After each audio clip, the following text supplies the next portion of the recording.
Hey guys, let's do rapid review of HELP syndrome. HELP syndrome is usually seen in pregnancy and is a manifestation of severe preeclampsia. Although it can also occur in the absence of hypertension and proteinuria, which are the hallmark features of preeclampsia. So, HELP syndrome comprises of hemolysis, elevated liver enzyme, and low platelet. So, when all these three symptoms are seen together, it comprises HELP syndrome. Now, HELP syndrome usually occurs due to platelets in the liver small blood vessel. So, consider this to be a small blood vessels in the liver. If there are platelet thrombi, formation of platelet thrombi will consume the platelets, causing a low platelet. Also, since the blood supply of the liver has been compromised by these platelet thrombi, it will cause ischemia, which eventually leads to infarction and cell death. Irreversible cell death leads to membrane damage and release of the enzymes, that is the liver enzymes, which will be increased and seen in the labs.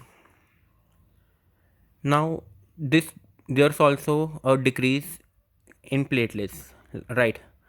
So there will be a hematoma formation due to collection of blood beneath the capsule of the liver, and it's a high yield point and it's called hepatic subcapsular hematoma.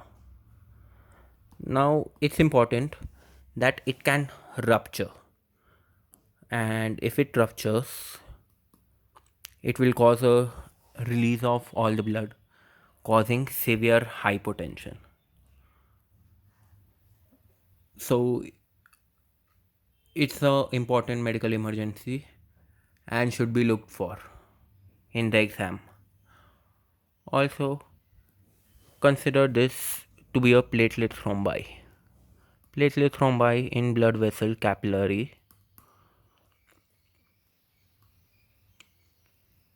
causes shear mechanical stress on a spherical RBC, causing damage to the RBC and formation of schistocyte or helmet cell, and this type of hemolysis is called extravascular hemolysis. So also, due to the tissue factor in the placenta, it can cause DIC, which can further complicate the things with HELP syndrome. And the treatment is immediate delivery of the fetus. So to recap, HELP syndrome comprises of platelet thrombi. The platelet thrombi causes a decrease in the platelets due to being overly consumed and seen as low platelet. These low platelets can eventually cause extravascular hemolysis due to mechanical shear stress, for causing formation of schistocytes or helmet cell, which can be seen in the peripheral blood smear. Also, the platelet thrombi in the liver blood vessels can cause ischemia and infarction, causing cell death and release of liver enzyme, which can be seen in the labs. And the treatment is immediate delivery.